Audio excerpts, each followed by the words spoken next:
Você está no Elas Sim, porque a mulher negra pode tudo o que ela quiser. Eu sou Jéssica Marcelo e você vai me acompanhar numa trajetória linda, rica e cheia de nuances incríveis com Marília Aguiar, médica, pesquisadora e encantadora. Gente, vocês vão ter a oportunidade de dividir comigo esse tempinho muito gostoso, tá? E para começar, pontapé inicial, de onde vem Marília? Bom, olá. Primeiro, muito obrigada pelo convite. Muito feliz de estar aqui conversando com você, Jéssica. Assim, super honra mesmo. Eu vim do Rio de Janeiro, mas não da capital. A gente teve essa conversa, nós pessoas fluminenses. Sofremos bastante, né, para explicar isso. Pois é. Eu venho de Campos dos Goytacazes, que é uma cidade no norte do estado, né? É uma cidade grande em extensão, mas tem cerca de 200 mil habitantes. E é dessa cidade que eu venho. Filha da minha mãe, Dona Iraíma, do meu pai, Seu Vicente. E neta da minha avó. Pois é. Que é super importante, né? Às vezes a gente fala de nós e esquece de quem veio antes, de quem caminhou para que nós pudéssemos correr a tão plenos pulmões, né? Exatamente. Isso é super importante. Bom, aí já começam nossas interações, né? Afinal de contas, nós somos duas mulheres fluminenses e temos que explicar isso para todo mundo, porque hoje vivemos em São Paulo. É uma trajetória longa e que passa por muitas nuances. E o nosso objetivo principal aqui é fazer com que as pessoas entendam que a carreira de pesquisador existe. Ela é real e ela é factível, né? E eu acho que isso enche os nossos olhos de brilho, tanto seu quanto meu, porque isso nos atravessa, né? Em dois pontos distintos, mas são coisas que a gente leva com grande carinho, né? E como é que surgiu a pesquisa na sua trajetória? Porque primeiro veio a Marília médica, certo? Sim. Talvez a pesquisa tenha surgido, né, já dentro da faculdade de medicina, né? Uhum. Eu fiz faculdade lá no Rio, na Unirio, que é a Universidade Federal do Estado. E quando eu estava no final da graduação, eu sempre estava mais ligada à parte de ensino, fiz monitoria de várias disciplinas e tudo mais. Era do movimento estudantil e foi uma coisa de atuação bem importante para mim, assim, nessa trajetória de formação. E quando eu estava no final da faculdade, eu acabei entrando em contato com um projeto de pesquisa específico, né, com pessoas vivendo com HIV, que tem um ambulatório bem grande lá no Gafre, que é o Hospital Universitário da Universidade. E a gente foi fazer uma pesquisa com essas pessoas. Então, foi a primeira vez que eu tive contato com como produzir um projeto de pesquisa, né? A Unirio tinha a coisa de ter o trabalho de conclusão de curso. Ele poderia ter diversos formatos, mas eu quis realmente estar mais envolvida numa pesquisa. Foi muito importante. Eu tive, na época, um orientador que foi brilhante nesse sentido, no sentido de me ensinar realmente como era escrever uma metodologia de pesquisa, reportar meus resultados, fazer uma análise estatística inicialmente, conseguir fazer uma discussão que conversasse com a literatura, enfim. E foi até meio emblemático para mim, porque na época eu apresentei o meu trabalho de conclusão no dia seguinte ao dia, né, que é comemorado o dia de combate ao preconceito relacionado ao HIV, né, que é em dezembro. 2 de dezembro. Então, no dia 2 de dezembro, exato, eu apresentei no dia 3, assim, então para mim foi bem simbólico, significativo. E saindo dali, assim, terminando a graduação, fui fazer minha residência médica. Fiz uma residência num hospital que, a princípio, não era um hospital universitário, então ele tinha características que eram diferentes, muito diferentes das que eu tinha encontrado na faculdade. E eu senti falta dessa coisa da academia, dessa possibilidade de discutir um pouco mais sobre trabalho científico, entender o que aquele trabalho significava. Vim para cá, para São Paulo, justamente buscando um pouco isso. E vim fazer o ano adicional de clínica médica, não muito satisfeita com os dois, no HC. E lá também, assim, pensando, né, que é um polo realmente acadêmico de referência, dessa tradição em pesquisa e da produção de ciência, foi onde eu realmente tive mais contato com esse fazer pesquisa. Na verdade, pensar sobre pesquisa, discutir estruturas de pesquisa e tudo mais. E a partir dali, né, eu fiquei na preceptoria por 2 anos e acabei sendo convidada para integrar um primeiro grupo de pesquisa em saúde da população negra da Faculdade de Medicina da USP. Tive um grande mentor que fez esse convite, que é o Dr. Júlio, enfim, que é uma pessoa incrível. Que, inclusive, qualquer dia desse a gente vai chamar para vir aqui também, tá? Excelente pessoa para vir. Já fica o convite. E ele sabia um pouco desse meu interesse, né? Acho que a coisa da pesquisa, eu até comentei antes, assim, eu sempre fui uma pessoa muito perguntadora, desde criança. Minha mãe passou maus bocados comigo, porque eu era sempre essa pessoa, mas por quê? E queria saber detalhe das coisas, contar com detalhes, tudo. Ela sempre falava também, então me conte uma história com riqueza de detalhes, enfim. Então eu sempre queria muito saber essas coisas mais detalhadas.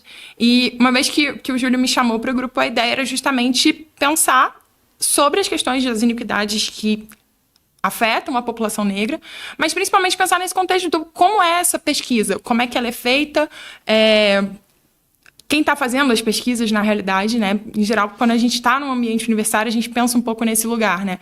Para quem essa ciência está sendo feita? Por quem ela é feita? E com quais corpos eles estão pesquisando? E tudo isso quais é viés, pessoas? né? Exatamente.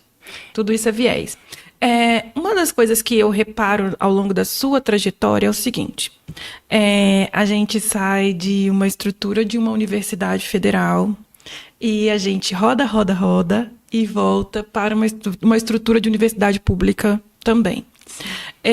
Isso é muito marcante nessa trajetória e eu queria que você dissertasse um pouco sobre o papel da universidade pública na produção de pesquisa no Brasil. Eu acho que o papel é fundamental. Acho que as instituições públicas, de um modo geral, no Brasil hoje, são as principais produtoras de ciência, né? Eu falo um pouco isso, assim, eu sou realmente uma cria da universidade pública e gostaria que mais pessoas tivessem oportunidade de acesso, de fato. Acho que isso é muito importante, me marca como sujeito, como profissional também, né? Mas como pessoa também. Acho que é uma formação realmente nesse sentido de pensar para a sociedade. Então, eu acho que as universidades públicas hoje e instituições públicas outras também, porque a gente também tem outras instituições públicas de pesquisa também, né? E agências fomentadoras e financiadoras com financiamento público. Acho que são fundamentais nesse lugar de produzir uma ciência que converse e que sirva, de certa forma, a nossa população. Acho que isso é radicalmente importante. Não que as indústrias, né, privadas, de certa forma, não pesquisem para a população, mas existem outros interesses que também estão em jogo. E quando a gente fala de agências, de universidades públicas ou de agências públicas, de órgãos públicos, de um modo geral, de fomento, a gente está pensando num recurso que é mais, de certa forma, independente, que tem uma liberdade maior para essa produção e que vai identificar as necessidades da nossa população e acabar produzindo uma ciência que sirva a essa população e não apenas a outros interesses. Tá. Quando a gente fala de carreira pesquisadora, a gente fala de muitas coisas. A gente fala de pós-graduação, a gente fala de estrito sensu, a gente fala de agência fomentadora, a gente fala que dá para ganhar dinheiro e se sustentar dentro dessa estrutura e que não é apenas altruísmo, né? Além disso, a pesquisa tem muitos vieses, né? A gente fica num lugar de achar que pesquisador é só aquele cara de jaleco, óculos, que, diga-se de passagem, óculos redondo, né? Que combina super bem com esse look, esse estereótipo do pesquisador, e que fica lá escondidinho dentro do laboratório, longe da sociedade, longe de tudo. Então, para complementar essa pergunta, a situação é a seguinte: carreira pesquisadora, como que você enxerga isso e como isso tem sido pensado para você? E 2, quais são os grandes universos da pesquisa? Nossa, acho que é uma pergunta super complexa, assim. A carreira de pesquisa em última análise, assim, mesmo. Super. Eu acho que esse conceito que a gente tem de que a pessoa pesquisadora é um sujeito que está atrás de uma bancada é um conceito que é muito frequente para a gente, especialmente com formação em profissão de saúde, né? Mas o que é muito importante? A gente entender que a pesquisa é múltipla. Nem toda pesquisa é só número, né? Que são as pesquisas quantitativas, que a gente costuma dizer, né? Que passam pela epidemiologia e pensando nessas questões mais numéricas, pesquisa de bancos de dados gigantescos, né? Tipo Big Data, que hoje em dia a gente tem falado bastante. Lógico que isso também é pesquisa. Mas existem outras formas de pesquisar e outros perfis de pesquisa. Existe, por exemplo, a pesquisa qualitativa, que é onde eu tenho atuado atualmente, que é justamente meu trabalho do mestrado. É uma pesquisa qualitativa. E isso faz muito sentido também. Acho que a questão da ciência ela tem mudado um pouco de perfil. Especialmente pensando em carreiras da saúde, acho que a ciência ela tem marcas muito importantes da colonialidade, né? A gente olha, por exemplo, para as grandes revistas onde são publicados esses resultados de pesquisa e os editoriais, hoje em dia, reconhecem o próprio racismo, reconhecem o quanto eles contribuíram para as ideias racistas que ainda orientam as nossas profissões de saúde, né? E todas elas são representadas no norte mundial, diga-se de passagem. Exatamente. O número de publicações que vem do sul global é muito menor e a gente tem uma dificuldade muito grande de pesquisar em revistas de alto fator de impacto justamente por essas questões, porque é realmente um clube, né? Recentemente eu estava lendo, tem uma revista grande que fala um pouco isso. Ela surgiu de um clube de pessoas da elite que pesquisavam e falavam para a elite, com comunicações voltadas para a elite. E hoje a gente tem uma tendência de mudança nesse perfil das pesquisas, né? A gente fala muito de pesquisas com participação social, pesquisas com participação da comunidade, onde as pessoas que são pesquisadas também são convidadas a olhar esses resultados, analisar esses resultados, dar suas impressões sobre esses resultados. E a gente consegue, a partir disso, inserir muito mais pluralidade para esse olhar. Com né? certeza. Tem uma pesquisadora que eu admiro muito, assim, que é de fora e que veio aqui uma vez fazer um curso sobre questões teóricas relacionadas à epidemiologia, porque a epidemiologia a gente fala que é essa coisa muito numérica, né? Tipo, da estatística e tudo mais. Né? Exato.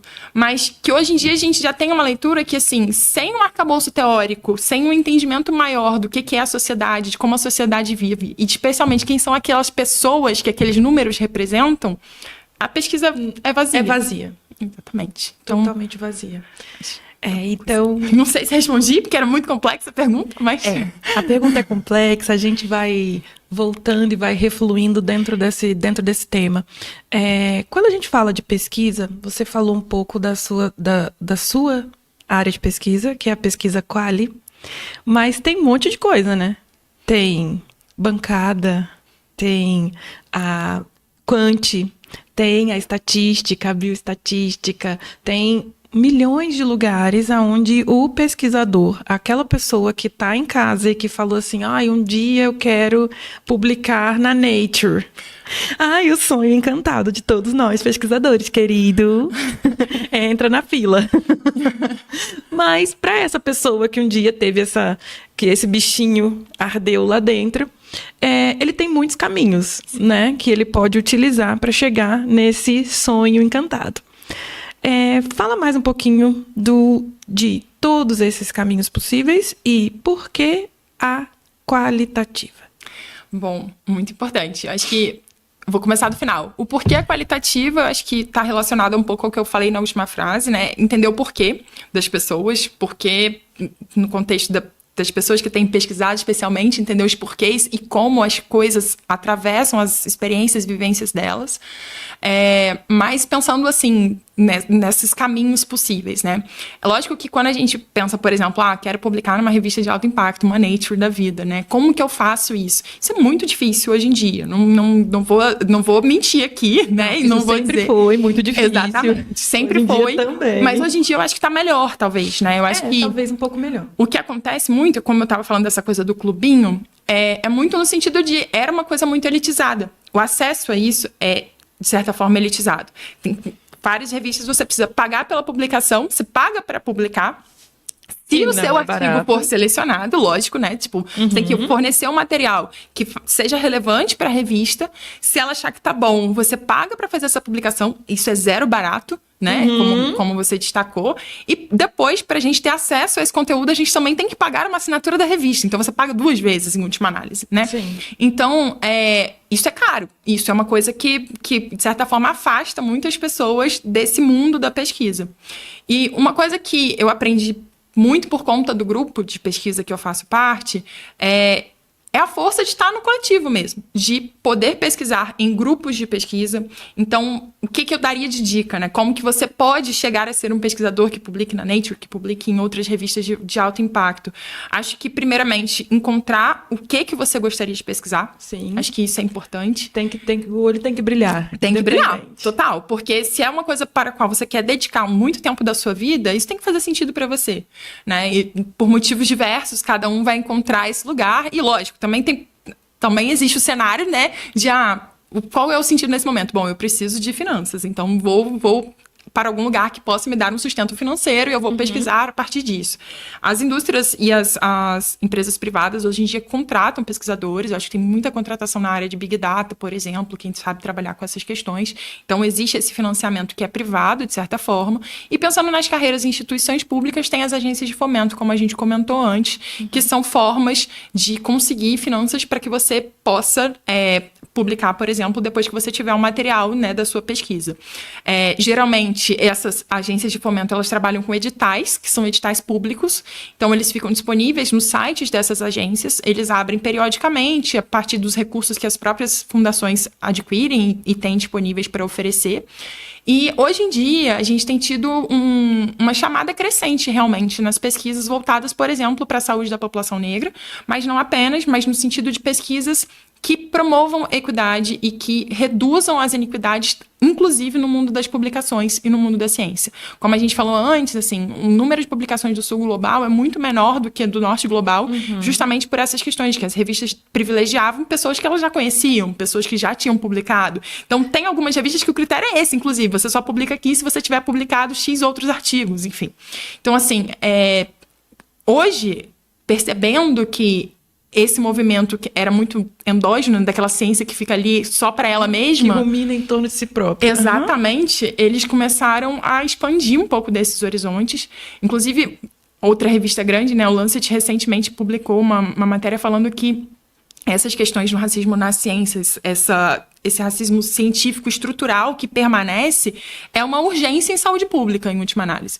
Porque são pesquisadores que não têm conhecimentos desses assuntos necessariamente, os que são os mais publicados, né? Sim. E hoje em dia existe uma certa chamada para que novos pesquisadores, com outros olhares, outras vivências, outras experiências que venham do Sul global, que sejam pessoas negras, que sejam pessoas que estão acessando essas universidades agora e tudo mais, que estão conseguindo ter outros acessos realmente, tenham a oportunidade de colocar suas vozes nesse mundo da pesquisa e deixar os seus dados registrados para que a gente tenha outras formas de interpretar aquilo que a gente consegue encontrar. E nesse lugar, o grupo, o coletivo, ao qual você faz parte, tem uma importância ímpar. Sim. Eu queria que você falasse um pouquinho sobre o coletivo, porque é um lugar onde a gente pensa ciência com dado voltado para a população negra e tem motivo de ser, né? Sim. E aí, fala pra gente um pouquinho. Bom, eu faço parte do Race ID, Race de raça mesmo e ID de identificação.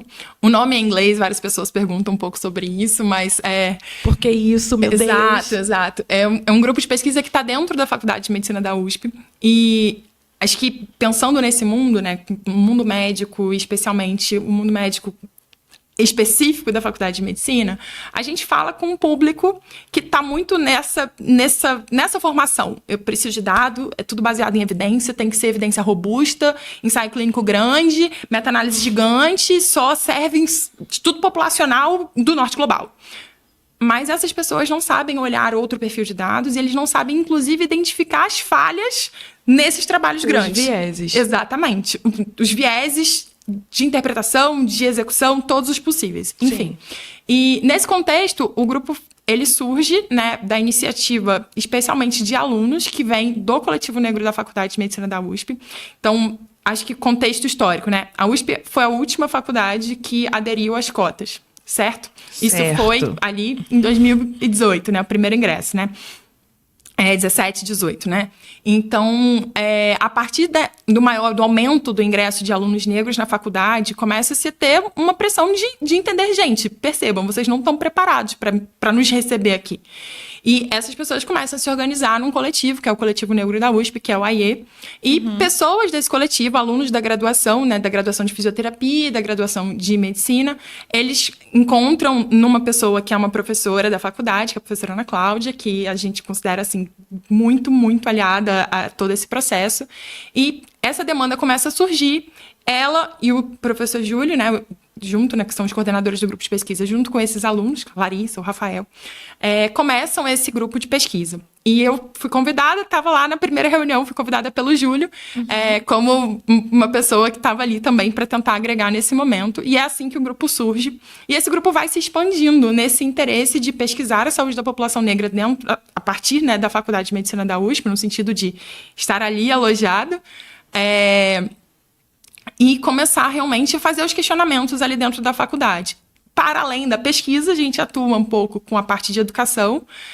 O grupo foi um dos incentivadores de certa forma e colabora bastante com a disciplina que foi colocada no currículo, mas é uma disciplina ainda optativa, que é a formação do profissional de saúde e combate ao racismo, que é o nome da disciplina, uma disciplina aberta para todos os cursos de graduação da USP, e também a gente recebe alunos de pós-graduação de outras instituições também. Frequentemente a gente, quando tem vaga para todo mundo, a gente acaba até divulgando no Instagram do grupo. E a ideia era justamente se fortalecer nesse lugar, e acaba virando um espaço de acolhimento para as pessoas que estão participando desse grupo também, né? E a gente vai, por exemplo, indo a concursos, dar apoio para as pessoas que estão nesse processo. A gente tenta estar próximo das publicações de cada um. A gente sempre discute os artigos juntos, eventualmente, colabora na escrita, colabora na análise. Tá? Então, esse fazer pesquisa junto é uma coisa que nos fortalece muito e, sem dúvida nenhuma, é uma das coisas que inspira a gente a continuar. Sim, incrível, né? Incrível. Eu acho que tudo que a gente faz junto ganha uma força que a gente nem sabe, nem consegue explicar, né? Estando você hoje, Marília, num ambiente que recebe o nome de um dos maiores eugenistas da história do Brasil, né?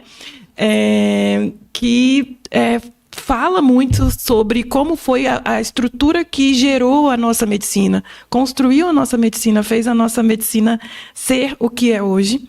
Então, a gente vive essa realidade, né, de estar vivendo um momento que é reflexo de momentos anteriores em que essas teorias eugênicas tinham muita penetrância, né? Como você enxerga que será possível superar o racismo? Também é uma pergunta difícil.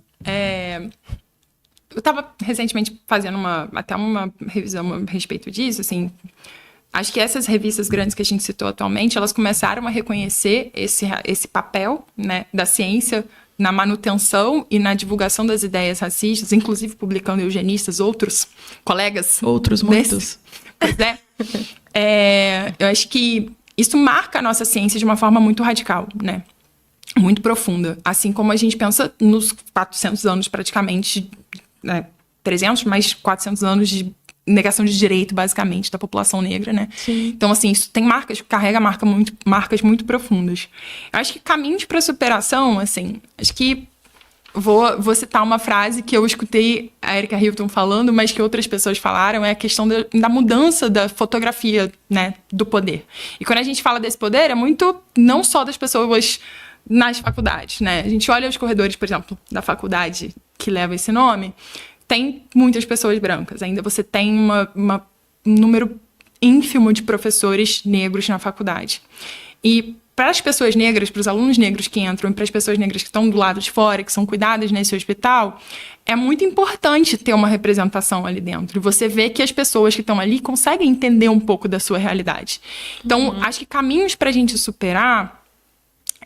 primeiro que é uma superação extremamente difícil, porque é uma cicatriz gigante, é uma ferida que a gente não tratou da forma correta, né? A gente não tratou isso em nenhum momento da nossa história, assim. Isso, são muitas gerações, né? Exatamente. Sofrendo da mesma ferida. Exatamente. Que está aberta. E segue aberta, e é difícil sangra. pensar nisso, né? No quão grave é isso, e no sentido de que é isso, uma ferida aberta sangrando, como a gente estanca esse sangramento, né? Como a gente melhora isso. Acho que mudando essas figuras, ou pelo menos tentando sensibilizar as pessoas que estão no poder hoje, né? Para que haja mais atenção realmente para essas questões, para essa população, para as iniquidades que existem com essa população. E do ponto de vista da ciência, a gente ir além do documentar. Porque, assim, documentado está, né? A gente tem diferenças gritantes, realmente, e os números gritam, as diferenças gritam, a mortalidade grita. E é uma ferida que sangra e que está representada nesse sofrimento diário, né? Então, para além da gente documentar e fazer essa denúncia, agora a gente precisa realmente desmontar um pouco dessas estruturas. Uma dessas formas é, por exemplo, produzindo uma ciência que seja implicada nessa mudança, que tenha a intencionalidade de dizer, precisamos de outra forma de pensar sobre isso, no sentido de combater e de ter ações que sejam, de fato, efetivas. Uma coisa da medicina que chama muita atenção e é uma coisa para a gente pensar muito, por exemplo, 75% dos médicos formados no Brasil hoje são pessoas brancas, né? Uhum. E são essas pessoas que cuidam das pessoas que estão adoecidas e no contexto de SUS, 80% dessas pessoas que são dependentes do SUS são pessoas negras. Então, como que a gente equilibra essa balança no sentido de fazer com que essas pessoas, que são majoritariamente brancas, esses profissionais são majoritariamente brancos, cuidem de forma adequada e entendam que as demandas, as necessidades, as dificuldades que essas pessoas vão enfrentar, as vivências vão ser radicalmente diferentes das delas. E mesmo tendo essa diferença, como fazer com que esses profissionais olhem com cuidado o suficiente para que, no momento ali, pelo menos que eles estão juntos, eles consigam superar as dificuldades e oferecer o melhor cuidado possível, né? Assim. Então, acho que é um desafio gigante, em resumo. É um desafio gigante. E nesse olhar e entender que é um desafio gigante, eu consigo imaginar que a produção de dados científicos, ela é um primeiro degrau para que a gente consiga alcançar esse lugar de uma equidade em saúde. Que ela não seja apenas uma palavra na tríade do SUS. Sim. Né? Que a equidade seja algo real e factível, que faça parte do nosso dia a dia. E a partir daí, o número se torna base para a política pública. E a política pública favorece a essa pessoa a conseguir ter acesso a uma saúde de qualidade. Sim, total. Eu acho que agora a gente precisa fazer um convite. Que tal? Tudo bem. Bom, eu vou pegar o gancho da questão das políticas públicas. Acho que concordo total. Acho que realmente produzir esses dados para orientar políticas públicas que sejam baseadas realmente nas estatísticas que a gente encontra e nas necessidades da nossa população é uma das grandes formas, assim, um dos grandes incentivos para a nossa pesquisa. E pensando nisso, queria fazer esse convite realmente, assim, o grupo de pesquisa, o Race ID, está organizando o 3º simpósio de pesquisa em saúde da população negra. Ele vai acontecer nos dias 10 e 11 de outubro, na Faculdade de Medicina da USP. É um evento completamente gratuito, sem fins lucrativos. Nosso compromisso é realmente democratizar o acesso a esse conhecimento e as pesquisas que estão acontecendo. E esse ano a gente vai falar um pouquinho sobre os métodos para investigar essas iniquidades, de fato, e métodos para implementar as políticas públicas. Então, acho que é uma boa oportunidade para a gente entender um pouquinho como que essa pesquisa se aplica na prática. Isso. E como que a gente está tentando combater o racismo. Trazer a pesquisa para o mundo real, né? Isso é muito lindo. Isso é muito lindo. O trabalho de vocês é realmente impactante, muda a história da população negra brasileira que merece esse olhar de carinho e cuidado, tá? Eu quero deixar aqui meu agradecimento para todo o grupo, claro, personificado em você, e também quero deixar o meu agradecimento enorme para você que nos acompanhou aí do outro lado. E que se você tem vontade, tem um bichinho comichando aí dentro, dizendo para você assim, seja pesquisador, então nos acompanhe, a gente vai falar muito sobre isso, porque dados são pessoas. E quando a gente vai atrás disso, a gente consegue dar uma assistência muito melhor.